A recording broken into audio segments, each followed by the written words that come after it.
पांचवें प्रश्न में एक चाप दिया गया है जो वृत्त का एक खंड है और यह केंद्र पर 60 डिग्री का कोण बनाता है। वृत्त की त्रिज्या है 2 मीटर। इस पर आवेश पृष्ठ घनत्व रैखिक आवेश घनत्व 10⁸ कूलम पर मीटर है। केंद्र पर वैद्युत विभव निकालना है। तो पहले निकाल लीजिए कि तार AB की लंबाई L कितनी होगी।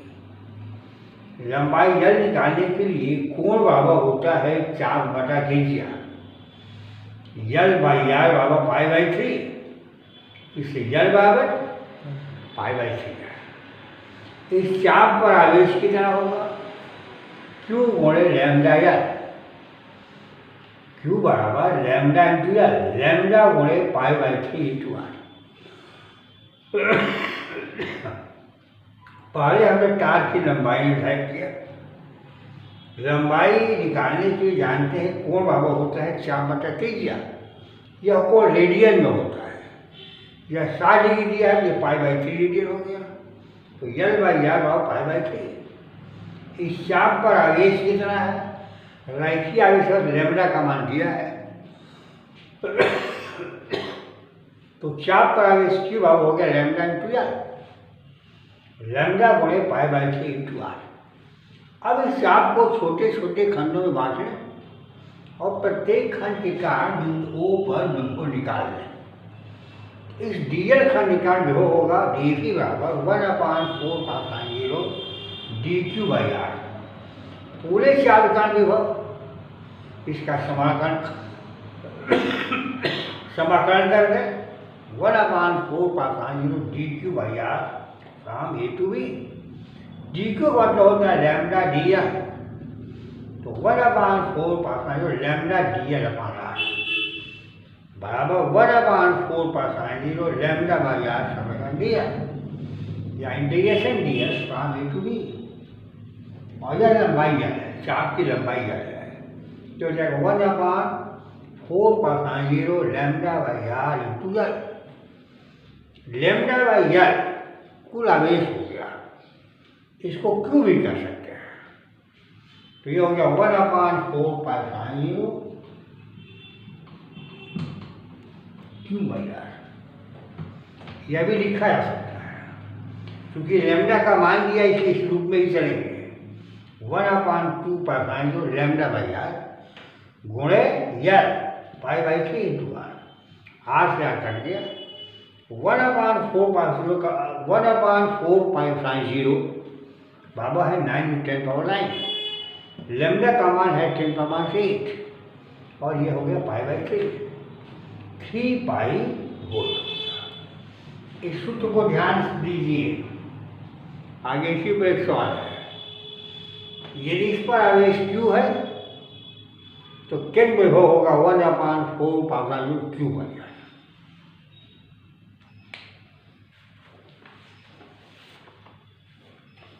छठवां सवाल है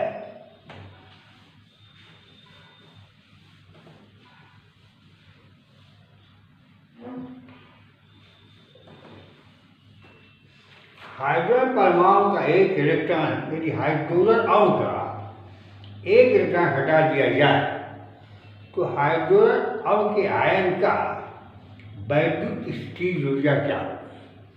हाइड्रोजन अणु में एक इलेक्ट्रॉन हटा दिया जाए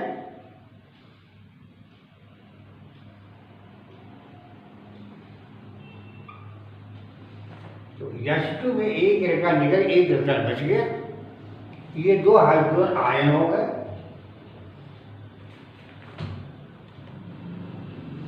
प्रोटॉनों के मध्य की दूरी 1.5 एंगस्ट्रॉम है।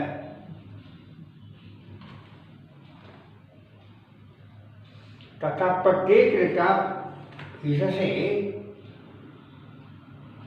0.1 एंगस्ट्रॉम की दूरी पर है।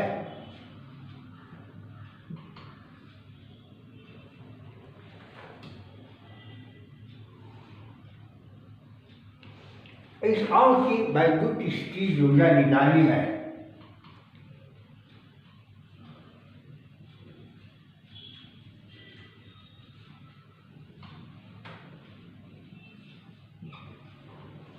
बैटरी से यू भाव होगी, बताया कि जोड़ वाली इसके बाद ऊर्जा धन इन दोनों के बाद ऊर्जा धन इन दोनों के बाद ऊर्जा। और ऊर्जा का सूत्र होता है यू बराबर 1/4 Q1 Q2 बटा R। इलेक्ट्रॉन और प्रोटॉन के मध्य की ऊर्जा U बराबर 1/4 Q1 minus 1.6 into 10⁻19, Q2 1.6 into 10⁻19 बटा R 10 इंटू 10⁻−10, 9 इंटू 10⁻9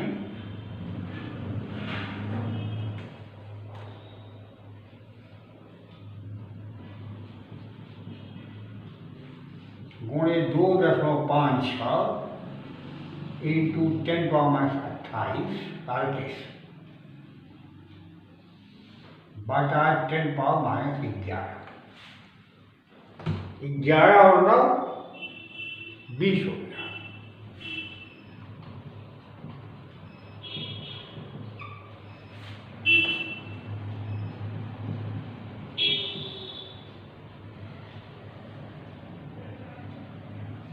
ये हो गया इलेक्ट्रॉन प्रोटॉन यूरिया।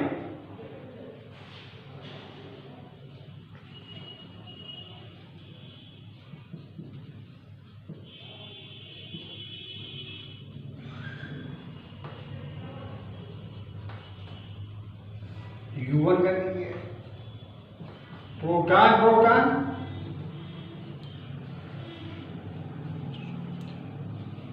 U2 और 9 गुणे 10⁻9, 1.6 इंटू 10⁻−19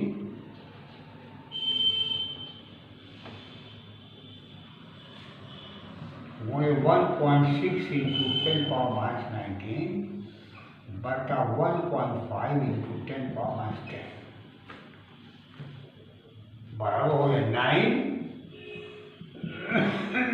गुणे 2.56 गुणे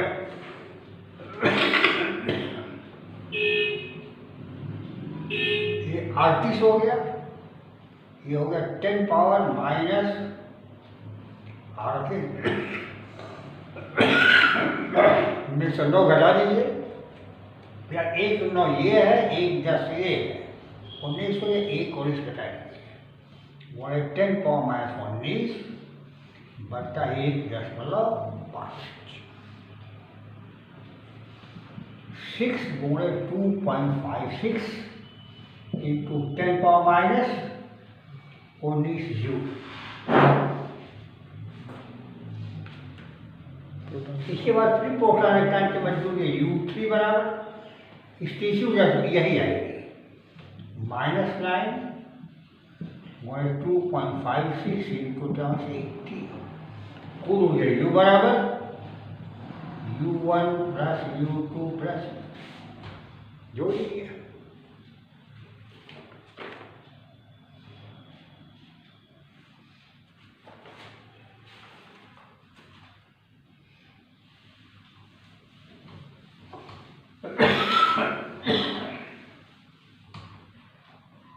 सातवां सवाल है,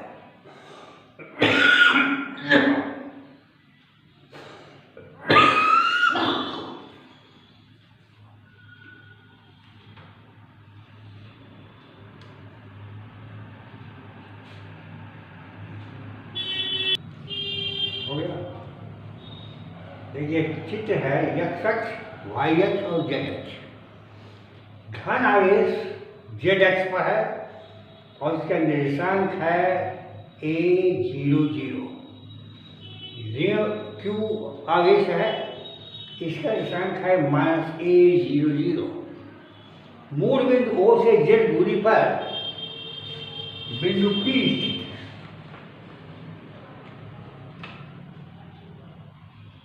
बिंदु P पर वैद्युत क्षेत्र की तीव्रता निकालनी है। ये शुद्ध रूप से निरक्षीय स्थिति में वैद्युत क्षेत्र की तीव्रता है, क्योंकि यह हमारा XY प्लेन हो गया। इधर देखिए, ये XY प्लेन हो गया ये हो गई एक्स एक्सिस, ये हो गई वाई एक्सिस, ये हो गया जेड एक्सिस, ये एक्स एक्स वाई एक्स और ये ऊपर जेड एक्स। यह है 0 0 ए पर धन क्यू आवेश, 0 0 माइनस ए पर ऋण क्यू आवेश। एक बिंदु यहाँ से मूल बिंदु से जेड दूरी पर है, तो अब शिफ्ट हो गया। तो जिस तरह से एक्सिस के वैल्यू से तीव्रता का सूत्र निकालना था, सीधा सीधा वही। तो क्या सूत्र हो जाएगा? धन क्यू आवेश की कारण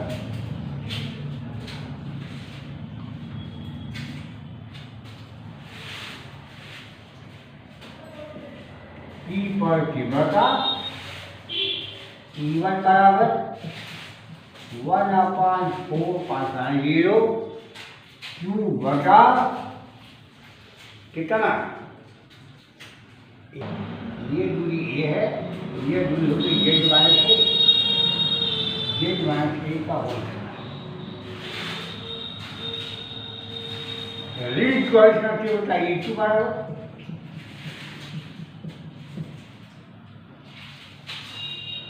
Q बटा जेड प्लस ए का whole square.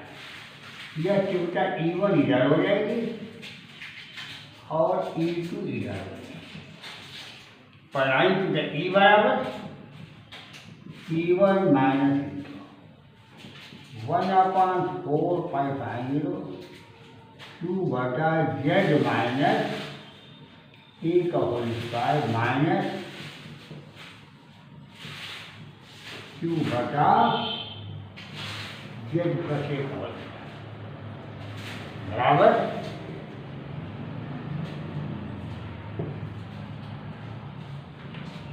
Z minus A का होल स्क्वायर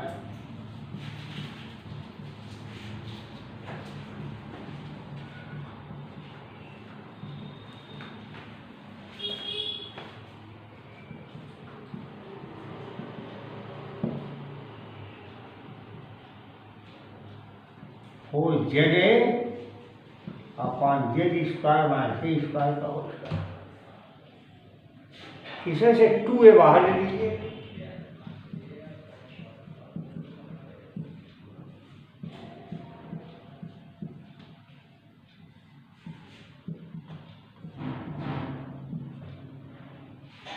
या E बराबर 1/4 2pz upon Z square minus A square का होल स्क्वायर।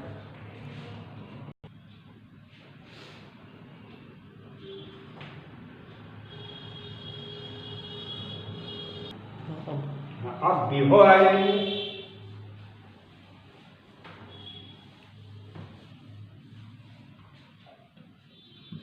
P पर विभव ध्यान क्यू आवेश के कारण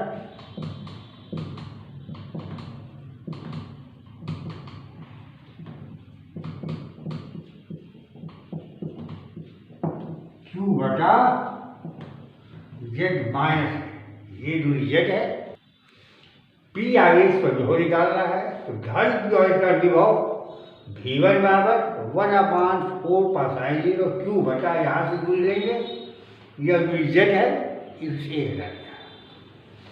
ऋण क्यू आवेश का विभव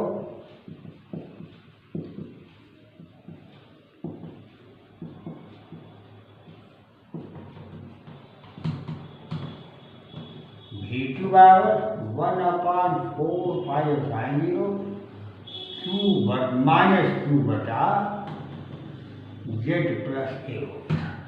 यह दूरी यहाँ से मूल बिंदु से जेड है, यह ए दूरी नीचे है, तो यह दूरी होगी जेड प्लस ए। बराबर V बराबर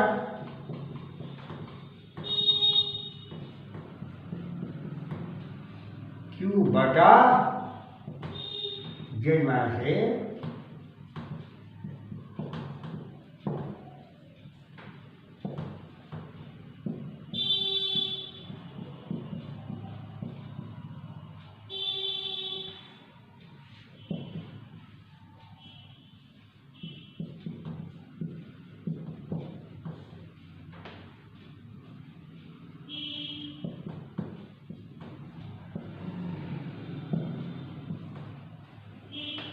V बराबर 1/4 पाई 0।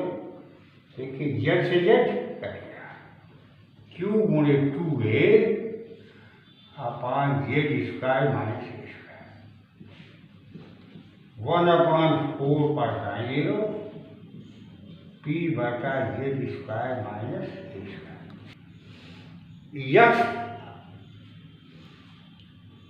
यक्स वाई 0 पर, 0 ये Z पर, और यक्स वाई 0 पर। यक्स वाई 0 का मतलब Z 0 है, आता हुआ बिंदु यक्स वाई तल में है, और यक्स वाई तल का प्रत्येक बिंदु द्विध्रुव के परपेंडिकुलर बाइसेक्टर पर है। जैसे ही है हमारा द्विध्रुव, एक धन आवेश इधर है, ऋण आवेश इधर है, तो हथेली पर खींची कोई भी रेखा द्विध्रुव के अक्ष के लंबवत होगी, तो ये निरक्षीय स्थिति हो गई। तो इस स्थिति में विभव 0। यक्स अक्ष पर 5 0 0 से -7 0 0 पर, 5 0 0 से यानी बिंदु A से 7 0 0 पर, यह भी निरक्षीय स्थिति है। यह परपेंडिकुलर बाइसेक्टर है, यहाँ बिंदु ले और यहाँ बिंदु ले, इसको मिलाएं तो क्या बनेगा? Perpendicular bisector. इस पर भी वो 0 होगा। ये 5 0 0 0 0 या ऋण 7 0 0 जो पॉइंट है वो यक्स वाई तल में है, इसलिए विभव 0।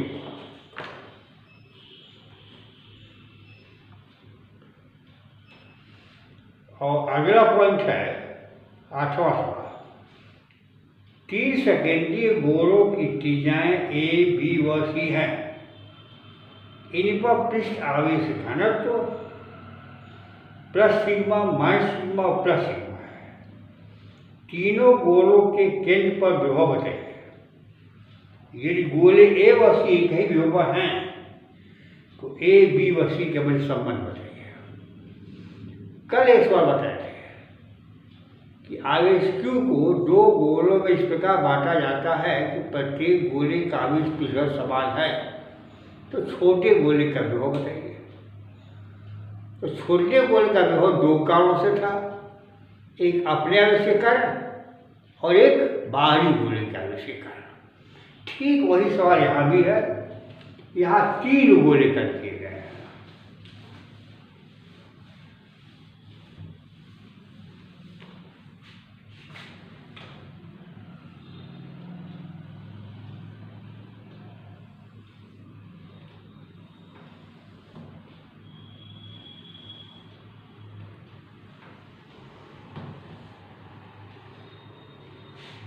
इस पर आवेश धन क्यों है?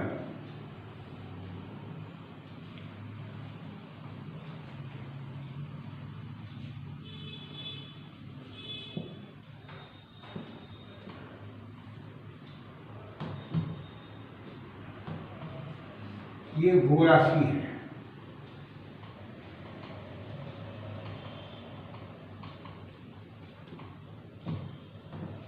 यह गोला बी है। इस गोले बी की त्रिज्या स्मॉल बी, गोले सी की त्रिज्या स्मॉल सी और गोले ए की त्रिज्या स्मॉल ए है। इस पर पृष्ठ माइनस सिग्मा है।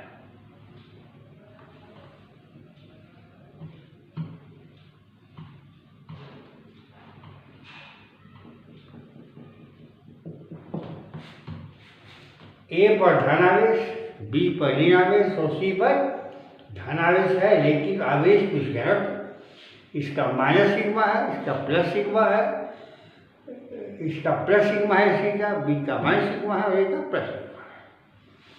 आपको निकालना है सी पर वैद्युत विभव पहला, यानी गोले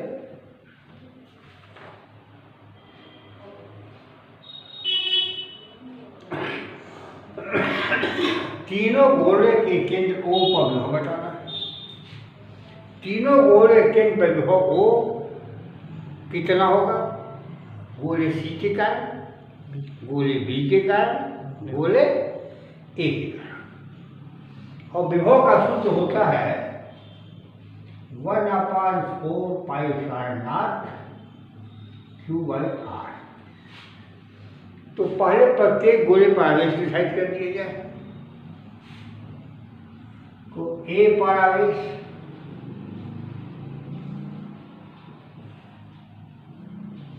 QA बराबर 4 पाई A स्क्वायर सिग्मा, क्योंकि त्रिज्या इसकी स्मॉल है। B पर आवेश QB बराबर 4 पाई B square into minus sigma. C पर आवेश QC बराबर 4 पाई C स्क्वायर इंटू सिग्मा। अब O पर विभव जो होगा वो तीनों के सतहों पर विभव का योग होगा। O पर विभव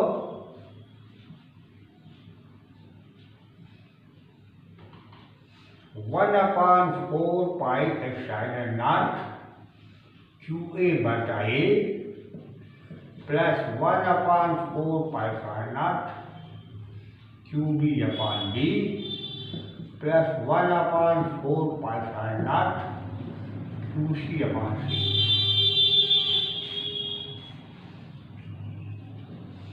1/4 pi epsilon not QA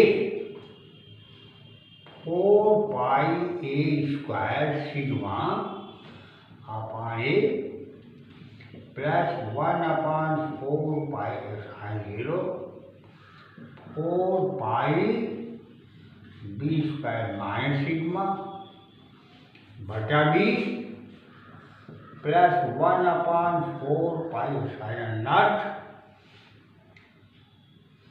4 pi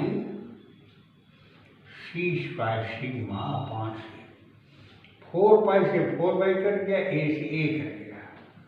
sigma upon epsilon 0 A plus minus sigma upon epsilon 0 B, B नहीं सिग्मा A अपान एप्सिलॉन 0, एक ऊपर बचेगा माइनस सिग्मा B अपान एप्सिलॉन 0 प्लस सिग्मा C अपान एप्सिलॉन 0 कॉमन ले लिया। Sigma upon 0 A minus B plus तीनों गोलों के कारण O पर होगा। अब फिर कह रहा है यदि A और C एक ही विभव जो विभव केंद्र O का होगा वही विभव चालक A का। चालक A का विभव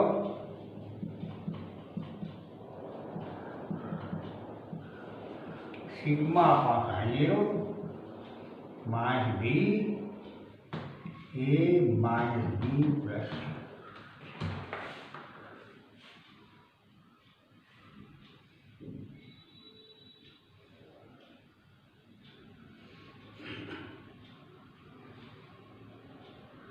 यदि A और C एक ही विभव पर हों तो A B और C के मध्य संबंध बताओ। अब भैया देखिए गोले C का विभव कितना होगा? गोले C का विभव 2 कारणों से होगा। एक अपने आवेश के कारण, धन B के आवेश के कारण, धन A के आवेश के कारण।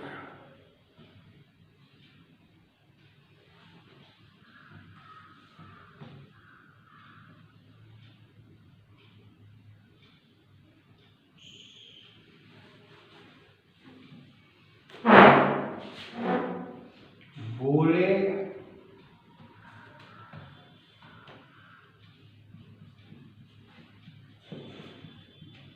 C का विभव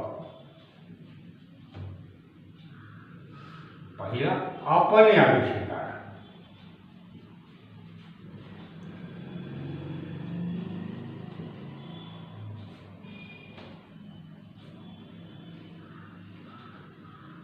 divide 1/4πε0 QC 4πc² sigma upon C बराबर सिग्मा C अपान 0। एक बार निकाल चुके हैं इसके पहले। बी के आवेश के कारण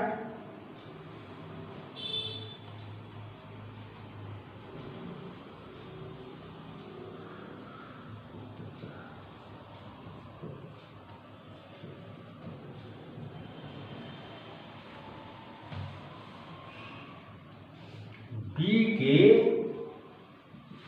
आवेश के कारण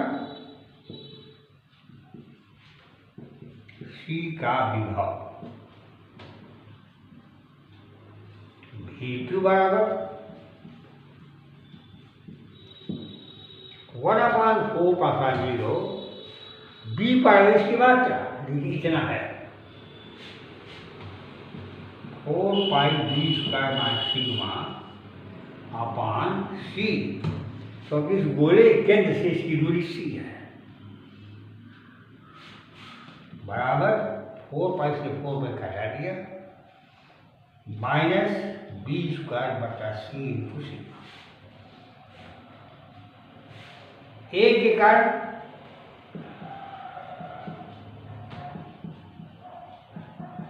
सी का विभव V3 बराबर 1/4πε0 4πa² इंटू सिग्मा अपान ए, क्योंकि इसके केंद्र से इसकी दूरी सी है, ये नहीं सी।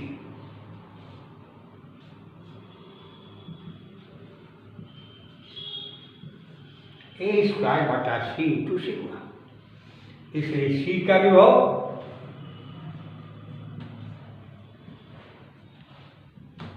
बराबर सिग्मा C अपान ε0 प्लस माइनस b² बटा सी बड़ा सी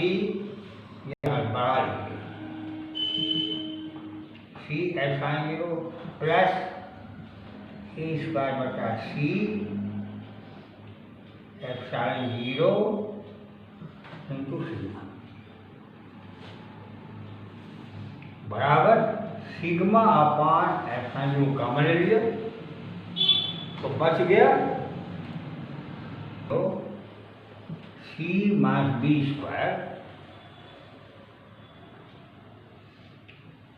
बटा सी प्लस a² बटा सी।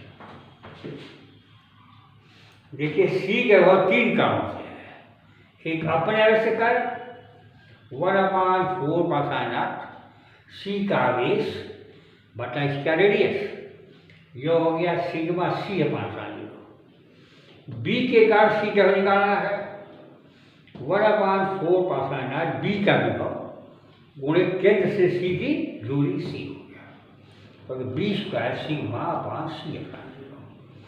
ए के कारण सी का विभव अब होगा 1/4π0 4πa² सिग्मा अपान सी a² C ε0 सिग्मा जोड़ दिया, सिग्मा का काम ले लिया। फिर कह रहा है कि ए और सी के विभव समान हो, ए और सी की विभव समान हो, तो प्रश्नानुसार sigma upon ε0 a minus b plus C बराबर सिग्मा अपान ε0 सी माइनस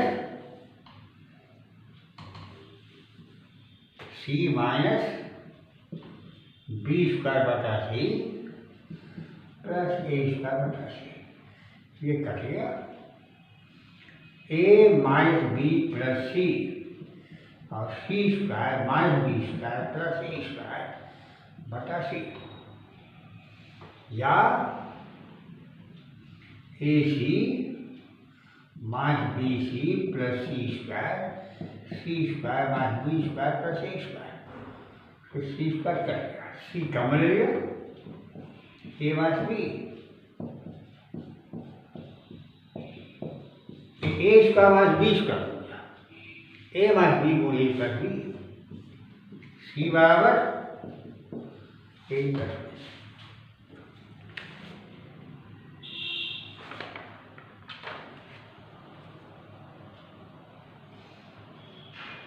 बता दें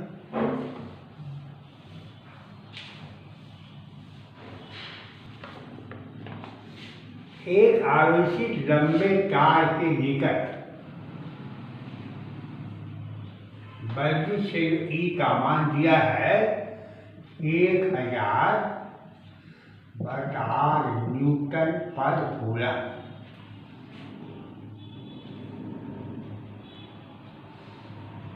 तार को बिंदु A से B तक, बिंदु A से B तक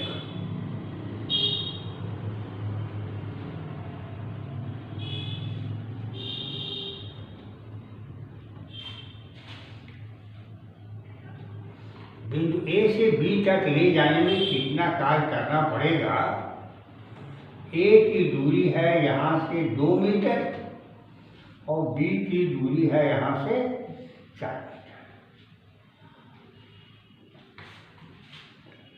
लंबे तार के कारण किसी बिंदु पर तार से r दूरी पर वैद्युत क्षेत्र की तीव्रता E बराबर है कितनी? 1000 न्यूटन पर कूलम। तार धनात्मक आवेशित है, तीव्रता आवेश प्राप्त तार होगी। यदि हम वैद्युत क्षेत्र की दिशा में किसी परीक्षा आवेश को, एकांक परीक्षा आवेश को विस्थापित करें तो क्षेत्र वैद्युत तो कार्य वैद्युत क्षेत्र द्वारा होता है, और वैद्युत क्षेत्र द्वारा कार्य होता है तो विभव घटता है। तो A पर विभव VA मान है, B पर विभव VB मान है, तो VA माइनस VB बराबर EDR। कहाँ से कहाँ तक? A से B तक। इतना कमी हुई दिया कि विस्थापन में, तो A से B तक विस्थापन कार्य कितना हुआ? विभव में कमी कितनी हो गई? EDR from A to B बराबर EDR 2 मीटर से 4 मीटर। 1000 दिया 2 मीटर से 4 मीटर। विभव घटता में माइनस ही लगाइए, A से B तक जाते विभव घटता है, तो ये कार्य हुआ वैद्युत क्षेत्र द्वारा विभव घटा तो माइनस ही आ गया। तो VA माइनस VB बराबर माइनस EDR। ये हो गया 1000 लाभ 8, कहाँ से कहाँ तक? 2 से 4 माइनस 1000 लाभ 4 माइनस लाभ 2 माइनस 1000 गुणे लाभ 4 बटा लाभ 2 किलो बेसी, ये दोनों बेसी है, बराबर हो गया माइनस 1000 गुणे लाभ 2 किलो बेसी। लाभ 2 किलो बेसी का मान 0.6931 होता है।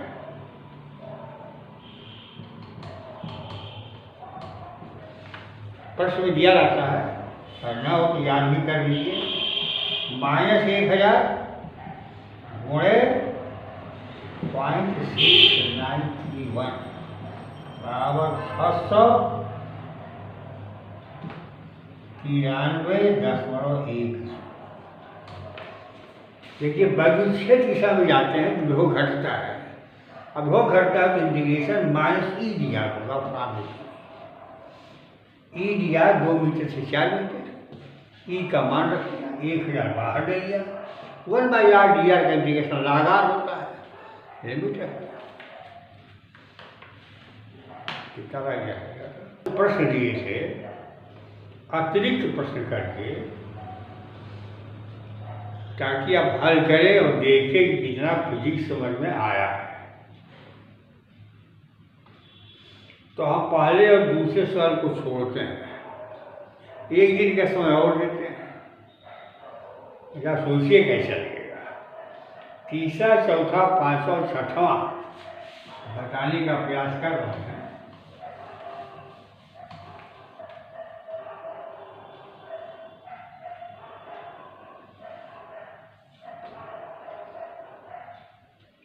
तीसरे सवाल में यक्ष अक्ष दिया है, वाई अक्ष दिया है, वैद्युत क्षेत्र की तीव्रता दिया है धन दिशा में। एक बिंदु P यहां दिया है, एक बिंदु Q यहां दिया है, बिंदु R यहां दिया है और यश यहां दिया है। P से Q तक, Q से R तक, R से यश तक, यश ही मूल बिंदु है।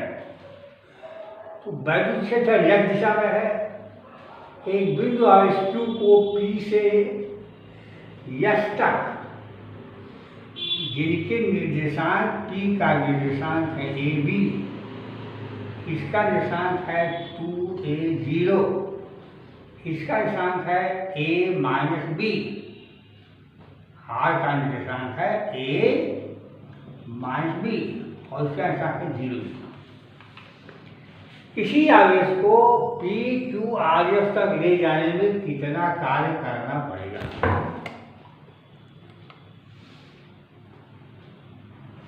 कार्य होता है बल गुणे विस्थापन। परीक्षा आवेश पर लगने वाला बल EQ होगा और बल दिशाई ध्यान होगी। देखिए P और R के विभव समान होंगे, क्योंकि यह PQ का परपेंडिकुलर बाइसेक्टर है। यह दूरी 2A है, यह दूरी 0 है, ये मध्य बिंदु है, इसका निर्देशांक A है, यहाँ से A बिंदु पर है, यहाँ से B बिंदु पर है। तो PR यश Q का परपेंडिकुलर बाइसेक्टर है। इसका अर्थ यह हुआ कि P और R पर विभव बराबर होंगे, इसलिए P, Q, R तक लाने में किया गया कार्य शून्य होगा। अब बच गया R से यश तक ले जाने में कार्य। R से यश तक परीक्षा आवेश को विस्थापित करेंगे तो बल लगेगा दाईं ओर और विस्थापन हो रहा है बाईं ओर। कितनी दूरी? A दूरी। तो कार्य जरूर हो गया EQ into A, विस्थापन बल के विरुद्ध हो रहा है विथ माइनस साइन। जो एक लाइन का सवाल था कि P और R एक समान विभव पर है, इसलिए P, Q, R तक विस्थापन में कार्य 0 हुआ, केवल विस्थापन में कार्य होगा R से यश तक। हम जा रहे हैं तिरछा, लेकिन बल के विरुद्ध विस्थापित हुए हैं इतनी दूरी, वो यश दूरी। तो बल हो गया EQ, विस्थापन हो गया A, तो कार्य हो गया बल गुणे विस्थापन। विस्थापन बल के विरुद्ध है, इसलिए माइनस EQ। थोड़ा सा ज्यादा लपेटना चाहें सवाल को तो कहेंगे कि P से Q तक ले जाने में कार्य।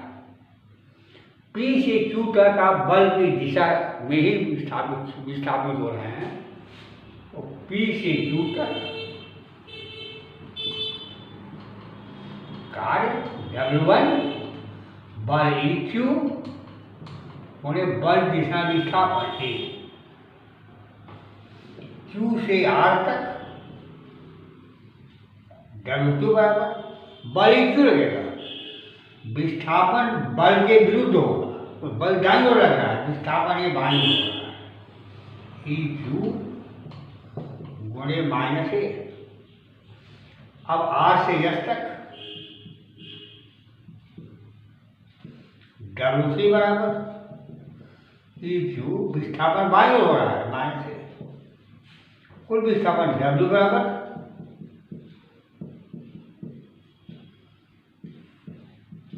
EQ गुणे प्लस EQ गुणे माइनस A प्लस EQ गुणे माइनस A बराबर माइनस EQA। रीजन यह व्यक्त करता है कि R बल के विरुद्ध संपादित हो रहा है।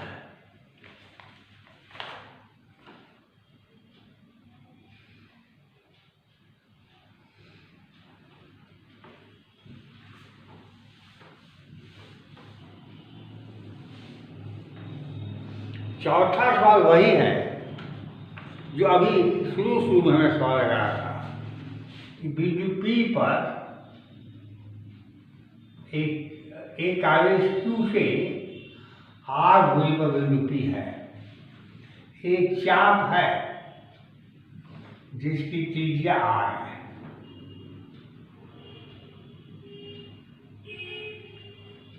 इस चाप पर आवेश Q वितरित है, बिंदु P पर विभव बताओ।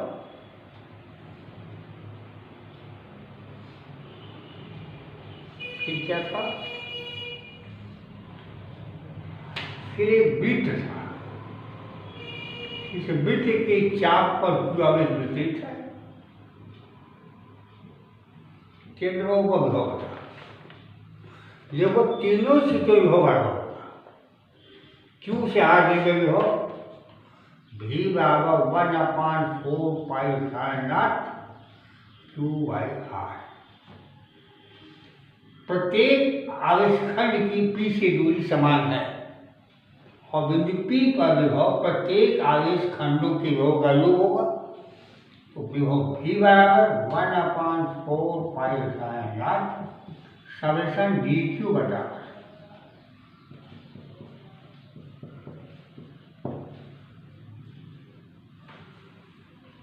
यहाँ भी प्रत्येक आवेश खंड की दूरी समान है, तो विभव V बराबर 1/4 पाई 0 प्रत्येक आवेश खंड का वो विभव निकालिए और जोड़िए।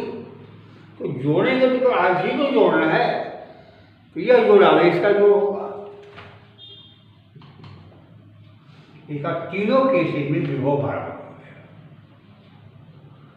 अब यह बताइए किसमें वैद्युत क्षेत्र की तीव्रता सबसे कम है। किसी आवेशित रिंग के केंद्र पर वैद्युत क्षेत्र शून्य होती है, यहाँ तीव्रता शून्य है। यहाँ वैद्युत क्षेत्र की तीव्रता के जैसे यह खंड लें, इसका घटक इधर हो जाएगा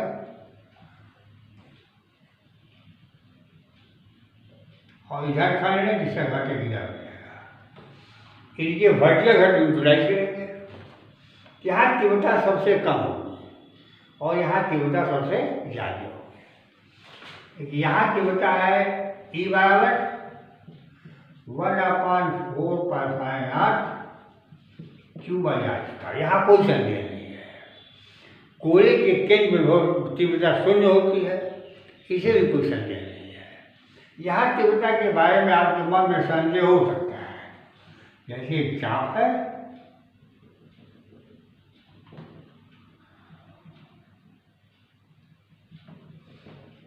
ये डीजल खंड यहाँ लीजिए,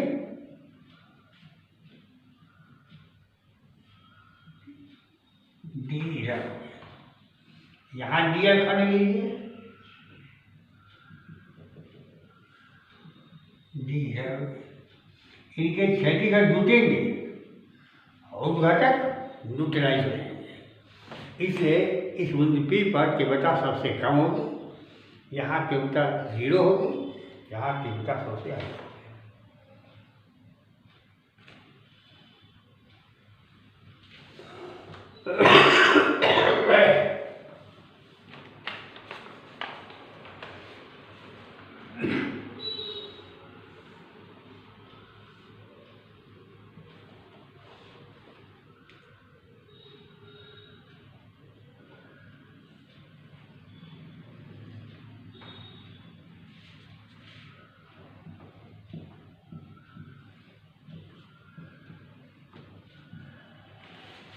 भी और दूरी के बदले ग्राफ खींचा गया है। चित्र में A B C D प्रदर्शित हैं। क्षेत्र A B C D प्रदर्शित हैं। पांचों क्षेत्रों में 5 का 4 क्षेत्र हैं, 1 2 3 4 A B C D प्रदर्शित हैं। क्षेत्रों में वैद्युत क्षेत्र की तीव्रता को घटते हुए क्रम में लिखिए। वैद्युत क्षेत्र की तीव्रता को घटते हुए क्रम में लिखिए। देखिए A पर वैद्युत क्षेत्र 0 है, ए पर वैल्यू सेट 0 है। बी वाले खंड में विभव प्रवणता धनात्मक है, विभव प्रवणता धनात्मक है। तो विभव प्रवणता का मतलब होता है डेल्टा V अपान डेल्टा R। यहाँ डेल्टा V धन है, डेल्टा R भी धन है। विभव प्रवणता धनात्मक है तो हाँ वैल्यू सेट की तीव्रता ऋणात्मक हो गई, क्योंकि ई बराबर होता है मान delta V by delta R। Delta V बराबर 0, एक खंड में V नियत।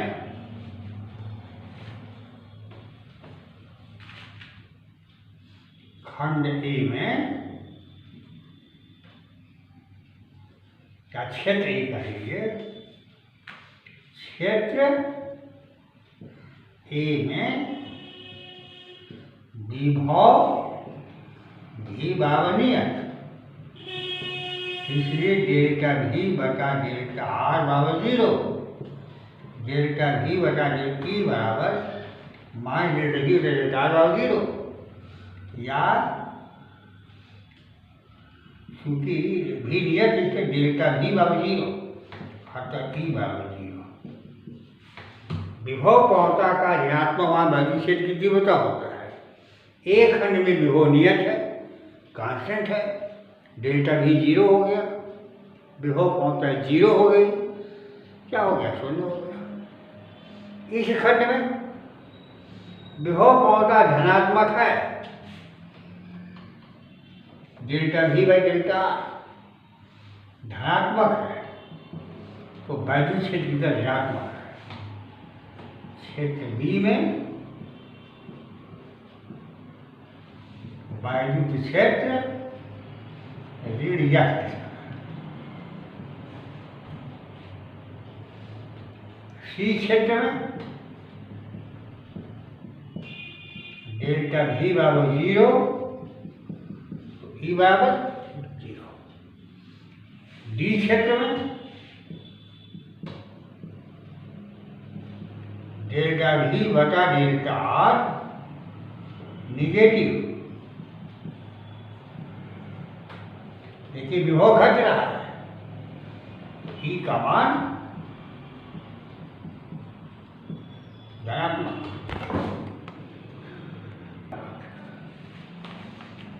बात आई समझ में, यहाँ विभव कांस्टेंट है, विभव प्रवणता की दर 0 है। यहाँ विभव प्रवणता धनात्मक है, वैद्युत क्षेत्र ऋणात्मक है, ऋण दिशा में है। यहाँ विभव प्रवणता 0 हो गई तो वैद्युत क्षेत्र 0 हो गया। यहाँ विभव प्रवणता ऋणात्मक तो वैद्युत क्षेत्र धनात्मक हो गया, और इसके वैद्युत क्षेत्र सबसे कम, इस क्षेत्र वैद्युत सबसे कम।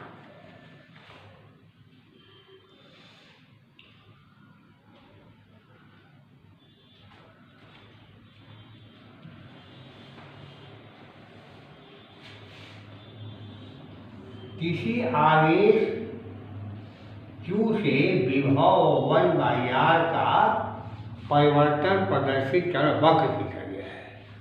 हम कहेंगे जब वक्र खींचिए तो कैसा वक्र होगा, V बराबर 1/4 pi epsilon not Q/r, K गुणे Q/r।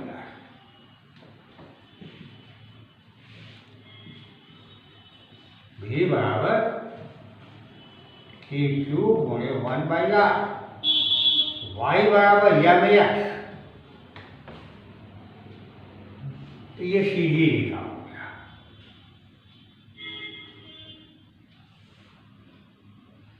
ये क्यों चार्ट के लिए है, Y बराबर mx, विभव ये m है tan थीटा, तो tan थीटा धनात्मक है तो Q धन आवेश है। ये Q2 है, विभव ऋणात्मक है, यहाँ विभव धनात्मक है तो Q धनावेश हो गया, यहाँ विभव ऋणात्मक है तो Q2 ऋणावेश हो गया। किसका परिमाण ज्यादा होगा, परिमाण बताता है क्या, प्रवणता बताता है। किसकी प्रवणता ज्यादा है, इसकी प्रवणता ज्यादा है। θ1 इज ग्रेटर देन θ2, इसलिए Q1 का परिमाण बड़ा है तो Q2 का परिमाण। आवेश Q1 आवेश Q2 से बड़ा है। तो हमने कहा कि V और 1/r में ग्राफ खींचिए, तो सीधी रेखा हो गया। और कहें किसी आवेश के लिए V और R में ग्राफ खींचिए, ग्राफ अति परवलय होगा। देखो क्या होगा, V इंटू R बराबर कांस्टेंट हो जाएगा।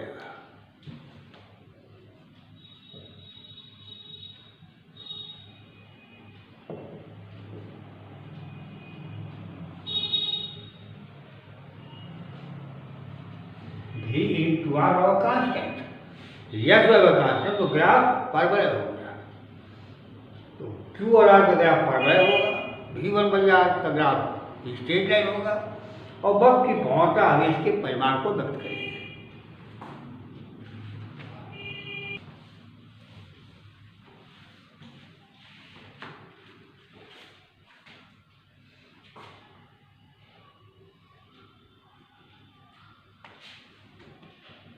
दूसरा सवाल,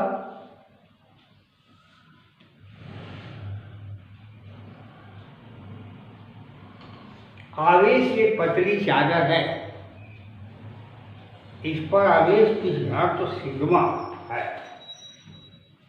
इधर वैद्युत क्षेत्र E1 बराबर है, E1 E2 बराबर है 16 न्यूटन पर कूलम।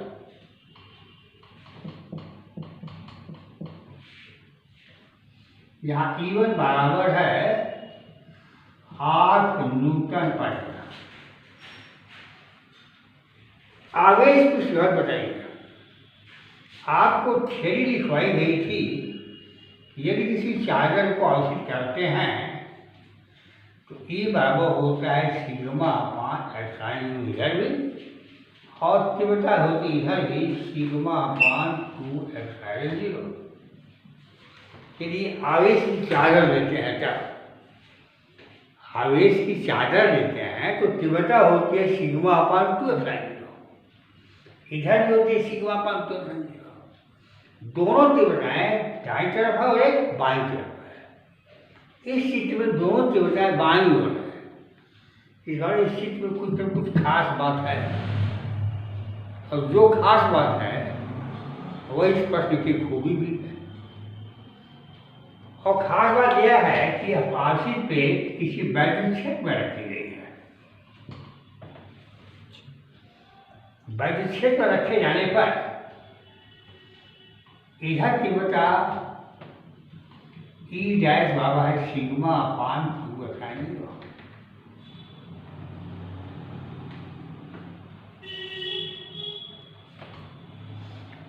अब बाह्य वैद्युत क्षेत्र E की दिशा दाईं ओर है, आवेशी चादर की दिशा बाईं ओर है। इसमें भी बाह्य वैद्युत क्षेत्र दाईं ओर है, और आवेशी चादर का वैद्युत क्षेत्र भी दाईं ओर है। इसलिए E माइनस E डैश और 1 न्यूटन पर कूलम, और E plus E dash 16 Newton पर कूलम। ये पूरी चादर बाह्य वैद्युत क्षेत्र में है। यदि वैद्युत क्षेत्र न होता तो आवेशी चादर का वैद्युत क्षेत्र की तीव्रता होती सिग्मा अपान 2 एप्सिलॉन 0, दाएं भाग में दाईं तरफ, बाएं भाग में बाईं तरफ। लेकिन दिए गए प्रश्न में वैद्युत क्षेत्र की तीव्रता E दोनों खंडों में, इधर E2 बराबर है 16 न्यूटन पर कूलम, और यहाँ E1 बराबर है 8 न्यूटन पर।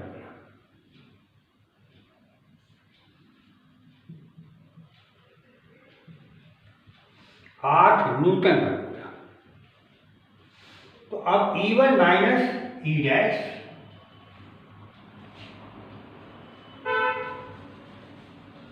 तो E माइनस E डैश बराबर E1, E minus E dash बराबर E1, या E माइनस सिग्मा अपान 2 एप्सिलॉन 0 बराबर 8 न्यूटन पर कूलम। यहाँ E2 बराबर 16 न्यूटन पर कूलम, यानी E प्लस ई डैश बराबर E2 हो गया है। बाह्य बल क्षेत्र E और आवेशित चार्ज का बल क्षेत्र E डैश मिल करके प्राय बल क्षेत्र E2 बना गया है। और E प्लस सिग्मा अपान 2 एप्सिलॉन 0 बराबर 16 न्यूटन पर। दोनों को समीकरण 2 में से समीकरण 1 को घटा दीजिए, तो 2 सिग्मा अपान 2 एप्सिलॉन 0 और 8 न्यूटन पर।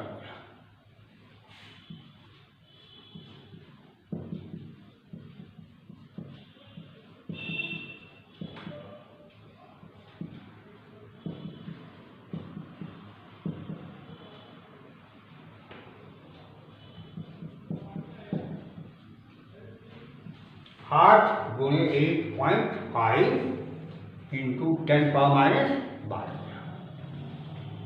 आएगा।